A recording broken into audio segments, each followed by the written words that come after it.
नमस्कार दोस्तों, मैं मंजीत सिंह अरोड़ा। आज हम प्राथमिक शिक्षा विद्यालय ननूरखेड़ा में आए हैं। बहुत बड़ी समस्या है छात्रों की, जो बीएड वाले हैं, डीएलएड वाले हैं, बहुत बड़ी समस्या इनकी बनी हुई है। अभी तक विभाग इनकी समस्याओं को समाधान नहीं कर पा रहा, इनके भविष्य के साथ खिलवाड़ हो रहा है। आप डीएलएड वाले हैं? जी सर, डीएलएड से हैं। क्या है मामला, पूरा बताएंगे? मामला ये है कि कोर्ट ने आदेश दिया है कि एनआईओएस से जो दूरस्थ शिक्षा से डीएलएड कर रहे हैं उन्हें भी शिक्षक भर्ती में लेने का निर्णय लिया है कोर्ट ने। आपका नाम क्या है? मेरा नाम शिवराज है सर। कौन से गांव से हैं आप? मैं टिहरी गढ़वाल से हूँ। तो जिस प्रकार से आपके भविष्य के साथ खिलवाड़ हो रहा है, आप कुछ कहना नहीं चाहेंगे? बिल्कुल सर, हमारा यही है, इसीलिए हम निदेशालय में आ रखे हैं, निदेशक मैडम से मिलने आ रखे हैं कि क्या वो हमारे लिए सोच रहे हैं कि जो लोग विभाग से डीएलएड कर रहे हैं क्या वो उनके लिए भी सोच रहे हैं। क्योंकि जब वो लोग आ जाएंगे, एनआईओएस से जब लोग आ जाएंगे तो तब हमारे जो विभाग करवा रहा है, विभाग ने एक एग्ज़ाम लिया है। हमारा एग्ज़ाम के बेस पे 60,000 लोगों में से हम 500 करीब लोग सेलेक्ट हुए हैं और विभाग हमसे बहुत हार्ड ट्रेनिंग करवाता है 2 साल की। और इसीलिए हम चाहते हैं कि हमारा भविष्य भी सिक्योर रहे और विभाग हमें वरीयता दे। शिक्षक भर्ती जो नियमावली है उसमें हमें वरीयता दे। डीएलएड वालों विद्यार्थियों के साथ जो बहुत बड़ा खेल खेला जा रहा है, कहीं ना कहीं उनका भविष्य दांव पर है। बीएड वाले भी हमारे साथ खड़े हैं। आपका मामला क्या है? आप बीएड से? मेरा नाम अरविंद राणा है और मैं बीएड प्रशिक्षित। क्या मामला है आपका? हमारा मामला ये है कि अभी जो भर्ती चल रही थी 2287 पदों पे अभी भर्ती गतिमान है। उसमें जो माननीय उच्च न्यायालय का जो फैसला है उससे क्या हो रहा है कि हम लोग भी प्रभावित हो रहे हैं। प्रभावित ऐसा हो रहे हैं कि माननीय उच्च न्यायालय ने उनको वैलिड करते हुए उनको कहा है कि इनको भी इस भर्ती में सम्मिलित करो। अगर उन्हें इस भर्ती में सम्मिलित किया जाता है तो एक ही भर्ती में, क्योंकि 70% ये भर्ती ऑलरेडी पूरी कंप्लीट हो चुकी है, 30% पदों पे बचा हुआ है। अगर उस भर्ती 30% पदों पे एनआईडीएलएड को अब शामिल किया जाता है तो एक ही भर्ती में 2 नियम कैसे लागू हो सकते हैं, हमारा सबसे बड़ा क्वेश्चन है। और हम सरकार को चाहते हैं कि क्योंकि माननीय उच्च न्यायालय में उनके द्वारा ठोस पैरवी नहीं की गई है, तो अगर इसमें या तो कोई समाधान निकाले जिससे कि भर्ती जिस रूल से चल रही थी, जिस सर्विस जो प्राथमिक शिक्षक भर्ती का जो नियम है, जो रूलिंग है, उसी रूलिंग से ये भर्ती आगे कंटिन्यू रहे।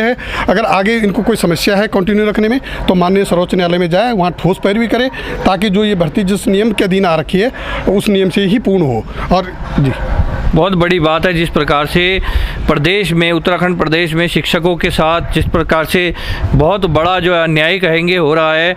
आपका क्या मामला है? सर, हमारा ये मामला है कि आप डीएलएड वाले हैं। हम अभी 2020-21 में राज्य सरकार डीएलएड प्रशिक्षण परीक्षा कराती है, प्रवेश परीक्षा करवाती है, जिसमें लगभग तकरीबन 40,000 अभ्यर्थी प्रवेश परीक्षा में भाग लेते हैं। उनमें से 650 लोग इसमें चयनित होकर जो राज्य जिला प्रशिक्षण संस्थान से आगे का प्रशिक्षण कोर्स हम करना चाहते हैं। लेकिन हमारी ये मांग है कि जैसे कि अभी हाई कोर्ट से निर्णय आया गया कि जो एनआईओएस वाले हैं या जो अदर स्टेट के डीएलएड वाले हैं, इन्हें भी क्या करा गया कि राज्य डीएलएड के समतुल्य माना गया है। जिसमें हमारा ये मांग है कि अगर इन्हें हमसे अगर हमें इनसे पहले प्रथम वरीयता नहीं प्रदान की जाती है तो हम इसके खिलाफ आगे कार्य करेंगे। हमारी ये मांग है विभाग से कि अगर हमें प्रथम वरीयता यदि इसमें दी जाती है तो हमारे लिए बेहतर रहेगा, और अन्यथा हम यह कोर्स को पूर्ण रूप से बहिष्कार करेंगे। बहुत बड़ी बात है, बहुत बड़ी समस्या है। और कोई छात्र बोलना चाह रहा है आपके बीच में से, आगे तो बता सकता है। आइए आगे आ जाइए, जो ही बोलना चाह रहा है आइए। क्या नाम है आपका? सर, मेरा नाम शिव पवार है। आप डीएलएड कर रहे हैं? हाँ, मैं डाइट देहरादून से हूँ। और हम लोग 2022 में हमारा जो सेशन है वो शुरू हुआ था इस बार। और शुरुआत में यही है कि एनआईएस का मामला काफ़ी समय से कोर्ट में लंबित भी चल रहा था और अभी 2-4 दिन पहले उन लोगों को भी इस शिक्षक भर्ती में शामिल करने की मांग रखी गई है। तो हम लोग डाइट से 2 साल का कड़ा प्रशिक्षण करते हैं। हमें केवल और केवल एक सेमेस्टर के अंदर 6 दिन की छुट्टी मिलती है। उसके अलावा हमारी कोई मेडिकल लीव भी नहीं। अगर हमारे साथ कोई दुर्घटना घट जाती है तो हमें पूरा सेमेस्टर अपना ब्रेक करना पड़ेगा। तो आपका कहना क्या है, एनआईओएस वालों को इस परीक्षा में ना लिया जाए? हमें ये कहना है, कोर्ट के द्वारा उनको आदेश दे दिया गया है कि उनको शामिल किया जाए। हमारी पहली प्राथमिकता यही है कि हमें वरीयता दी जाए, पहले हमें वरीयता दी जाए, उसके बाद ही दूसरों का नंबर लगाया जाए, और हमारी यही मांग है इसमें। तो स्थिति जो है प्रदेश के जो डीएलएड छात्र हैं या बीएड वाले छात्र हैं, उनके साथ जो खेल खेला जा रहा है, कहीं ना कहीं एक तरफ से ये युवा अपने भविष्य के साथ खिलवाड़ होता दिख रहे हैं। तो जिस प्रकार से आपके भविष्य के साथ खिलवाड़ हो रहा है, आगे आप क्या कर सकते हैं फिर? सर, अगर निदेशक महोदया ये कह देती हैं कि आपको प्रथम वरीयता हम डीएलएड में दे देंगे, शिक्षक भर्ती में प्रथम वरीयता दे देंगे, क्योंकि विभाग ही हमसे करवा रहा है और हम विभाग के आदमी हैं। विभाग में डाइटों में एक प्री सर्विस डिपार्टमेंट चलता है, उसके तहत हम ट्रेनिंग करते हैं। और अगर ट्रेनिंग के बाद हमें वरीयता नहीं दी जाती है, जैसे कि एनआईओएस आ गया है या आउटर स्टेट से कुछ लोग ऐसे हैं जो पैसे दे के ले लेते हैं डिग्री, और हमारा चलता है एकदम प्रॉपर ट्रेनिंग। तो अगर हमें बायद वरीयता नहीं मिलती है तो तब हम विरोध करेंगे और डाइटों का पूर्ण रूप से बहिष्कार करेंगे। तो आप जो बीएड वाले हैं, आपके साथ भी अगर ऐसा होता है तो आप लोग क्या करेंगे आगे? सर हमारी जो समस्या है थोड़ा इनसे डिफरेंस है। हमारी समस्या ये है कि बीएड हम चाहते हैं कि जो ये DELED है, जिन्होंने प्रॉपर तरीके से ट्रेनिंग लेके 2 साल की ट्रेनिंग कठिन जो है ये ट्रेनिंग लेके तब जाके ये डिग्री प्राप्त कर अपना डिप्लोमा प्राप्त करते हैं, जो प्रशिक्षु बनते हैं, तो इनको तो पहली प्राथमिकता रहती है। नियमावली में इनको पहली प्राथमिकता अभी तक थी, तो इनको सबसे पहले बीएड वालों से पहले इनको जॉब मिलती थी, और लेकिन उसके बाद सेकंड वरीयता हमें थी।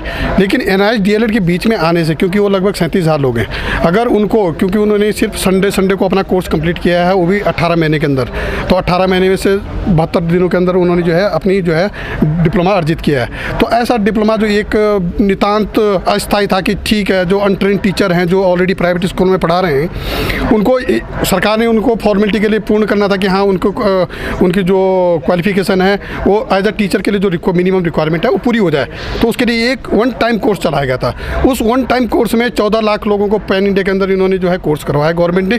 लेकिन वहाँ उनको बार बार यही कहा गया सेंट्रल जो गवर्नमेंट थी कि ये सिर्फ 1 टाइम है और ये सरकारी जॉब के लिए आवेदन नहीं कर सकते, ये सरकारी में कल के दिन फ्यूचर में नहीं कर सकते। लेकिन अभी क्योंकि हर जगह इन्होंने हाई कोर्ट में कोई भी ढंग से ठोस पैरवी की नहीं।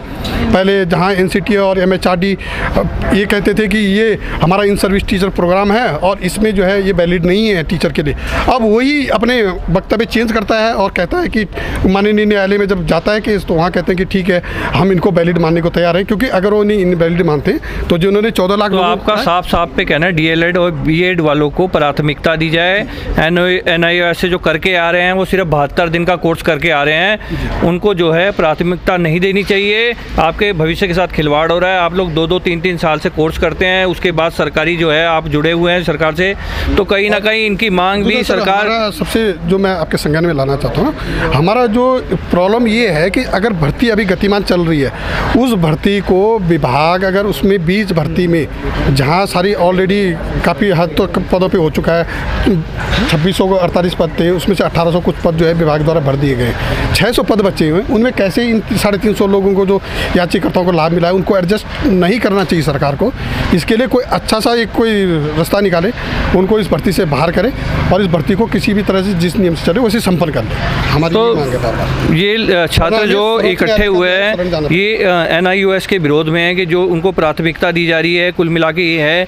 और डायरेक्टर साहब से आज मुलाकात करेंगे ये लोग इस बारे में कि इनको प्राथमिकता दी जाए, उनको दूसरी श्रेणी में रखा जाए, जिससे कि इनके भविष्य से के साथ खिलवाड़ ना हो। सर दूसरी एक महत्वपूर्ण बात मैं ये बताना चाहता हूँ कि प्राथमिक सेवा नियमावली में उन लोगों को भी जो आउटर स्टेट से कर रहे हैं, और कई लोग इसमें ऐसे हैं जो उत्तर प्रदेश से भी कर रहे हैं, जबकि वहाँ ये है कि DELED वही लोग कर सकते हैं जो वहाँ के स्थायी निवासी हैं, और कई लोग ऐसे हैं कि वहाँ के स्थायी निवासी भी बना रखे हैं और यहाँ के उत्तराखंड के स्थायी निवासी भी बना रखे हैं और उन्हें भी जॉब दे दी गई है। कई लोग ऐसे, हमारे पास इसकी पूरी लिस्ट है। आप इस बात से प्रभावित हैं प्रदेश के, आप आगे बोलिए जी, आप प्रदेश के कितने लोग हैं जो इस बात से प्रभावित हैं, जो आप छात्र हैं? हम लगभग सर 500 के करीब छात्र हैं जो डाइटों से ट्रेनिंग कर रहे हैं, और आने वाला बैच भी जैसे इन्होंने बात रखी है, ये आने वाला बैच है, क्योंकि विभाग परीक्षा करवाता है, विभाग प्रॉपर परीक्षा करवाता है, फॉर्म निकालता है, 60,000 17,000 करीब लोग उसमें बैठते हैं, उनमें से 500 के करीब लोग चयनित होते हैं, 550 लोग चयनित होते हैं, जो कि 13 के 13 जिलों में जो डाइटें हैं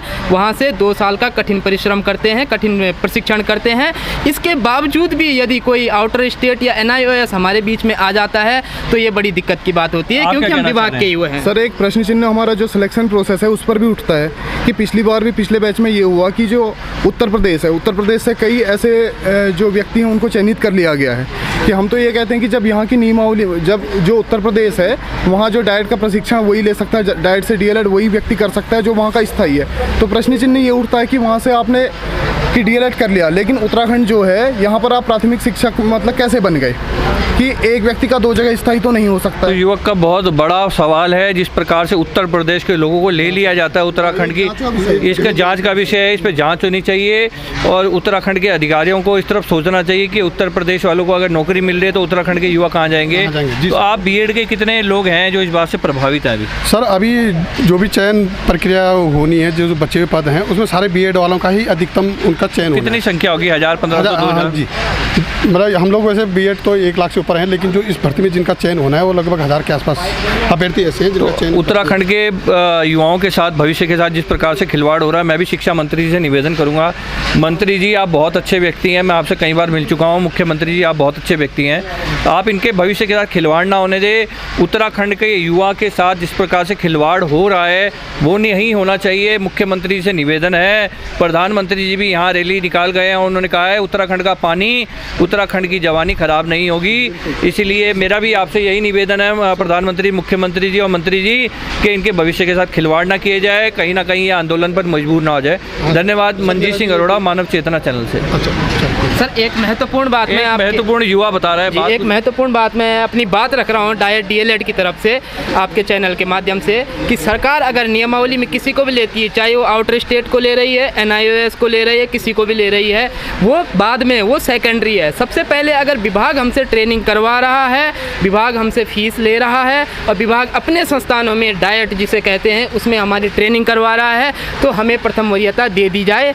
और हम आपके चैनल से यही बात रखना चाहते हैं। तो युवा बड़े उग्र हैं, आंदोलनकारी होने के लिए आगे बढ़ रहे हैं। सर ये अभी एक बिंदु इन्होंने रखा है कि अदर स्टेट से जो डीएलएड करके आ रहे हैं, तो मेरा तो उसमें यही कहना है सर क्योंकि बहुत सारे इसमें फर्जी लोग आ रहे हैं जो पैसा दे के किसी तरह कर लेते हैं, या अदर स्टेट का उनका डोमिसाइल जो होता है डीएलएड करने के लिए, चाहे ये लोगों ने भी किया है, तो ये अपने ही स्टेट का डोमिसाइल होना ज़रूरी है।